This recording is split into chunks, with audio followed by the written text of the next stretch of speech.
2026 में बॉर्डर सिर्फ रेगिस्तान में खड़ी कोई दीवार नहीं रह गई है।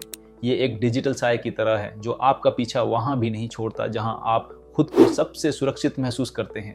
मीनू बत्रा पिछले 35 सालों से अमेरिका में रह रही थी। वो सिर्फ यहाँ की निवासी नहीं थी बल्कि एक मास्टर लाइसेंस्ड जुडिशियल इंटरप्रेटर थी। 2 दशकों तक वो टेक्सास के कोर्ट सिस्टम की आवाज बनी रही, उन लोगों के लिए कानून का अनुवाद करती रही जो इसे समझ नहीं सकते थे। लेकिन 17 मार्च को जब उन्होंने एक मामूली वर्क ट्रिप के लिए अपनी आईडी स्कैन की तो वही कानून उनके खिलाफ खड़ा हो गया। मीनू ट्रांसिट ट्रैप में फंस गई। रियल टाइम इंटरसेप्ट का एक ऐसा नया दौर जहां हर एयरपोर्ट टर्मिनल एक अदालत है और हर स्कैन एक गिरफ्तारी का मौका।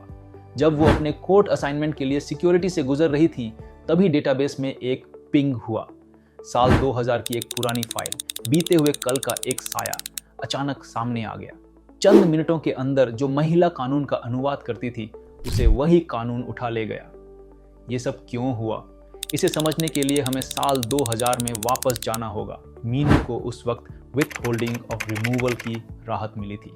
एक जज ने माना था कि उन्हें वापस भारत भेजना, जहां 80 के दशक में उनके परिवार को निशाना बनाया गया था, बहुत खतरनाक होगा। ज्यादातर लोगों को लगता है कि विथ होल्डिंग एक लीगल स्टेटस है, पर आपने सही सुना, कानून की नज़र में ये कोई स्टेटस नहीं है। ये सिर्फ एक पॉज बटन की तरह है। ये आपको वर्क परमिट तो देता है लेकिन आपके नाम पर जारी डिपोर्टेशन ऑर्डर को कभी खत्म नहीं करता। वो ऑर्डर जिंदा रहता है। 26 सालों तक मीनू इसी लीगल जाल में फंसी रही।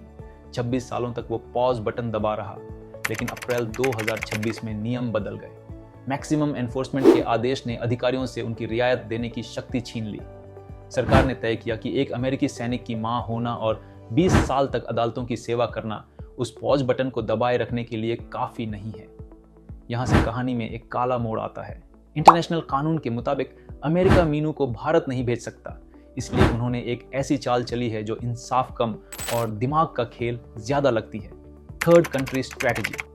प्रशासन दूसरे देशों के साथ व्यापारिक समझौतों का इस्तेमाल कर रहा है ताकि डिपोर्ट किए जाने वाले लोगों को उन देशों में एक्सपोर्ट किया जा सके जिनसे उनका कोई लेना देना ही नहीं है, क्योंकि वो कानूनी तौर पर उन्हें उस खतरे यानी भारत की तरफ नहीं भेज सकते जहां से वो भाग कर आई थी। इसलिए वे अब कंट्री शॉपिंग कर रहे हैं। दुनिया में ऐसा कोई भी देश ढूंढ रहे हैं जो एक 26 साल पुरानी फाइल को बंद करने के लिए इस 53 साल की दादी को अपने यहाँ लेने को तैयार हो जाए। जेल की कोठरी के अंदर से जो खबरें आ रही हैं वो रोंगटे खड़े कर देने वाली हैं। दवाइयां न देना, 24 घंटे तक खाना न मिलना, और सबसे शर्मनाक बात, आरोप है कि आईसीई एजेंट्स ने उनसे सोशल मीडिया के लिए जबरदस्ती अरेस्ट फोटोज खिंचवाए ताकि वे अपनी कामयाबी दिखा सके। बत्रा केस की ये विडंबना अमेरिका फर्स्ट के नारों की गहराई तक जाती है। जहां एक तरफ मीनू एल वैले के डिटेंशन सेंटर में डिपोर्टेबल एलियन का ठप्पा लगाकर बैठी है, वहीं उनका बेटा जैस्पर अमेरिकी सेना की वर्दी पहनकर देश की सेवा कर रहा है। जैस्पर उस देश के लिए लड़ रहा है जो उसकी मां को एक ऐसी अनजान जगह भेजने की कोशिश कर रहा है जिसे उन्होंने कभी देखा तक नहीं।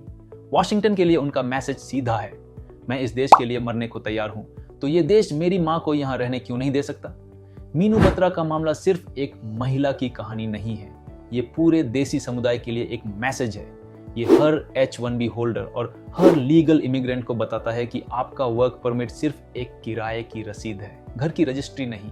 Yes, our work permit is a lease, not a deed. जैसे जैसे टेक्सास का सदर्न डिस्ट्रिक्ट कोर्ट इस हफ्ते अपना फैसला सुनाने की तैयारी कर रहा है, सवाल वही बना हुआ है, क्या अमेरिकन ड्रीम अभी भी एक वादा है या ये उन लोगों के लिए एक जाल बन चुका है जिन्होंने इस पर सबसे ज्यादा भरोसा किया। ये हमारे समुदाय के आज के हालात हैं। अगर आप देखना चाहते हैं कि कैसे फ्रिस्को और डैलस भारतीय प्रवासियों के खिलाफ नफरत और भेदभाव का केंद्र बन गए हैं, तो अपनी स्क्रीन पर दिख रहे वीडियो को अभी देखें। हमारे 90% दर्शकों ने अभी तक चैनल को सब्सक्राइब नहीं किया है। अगर आपको हमारा कंटेंट पसंद आता है तो प्लीज अभी सब्सक्राइब करें।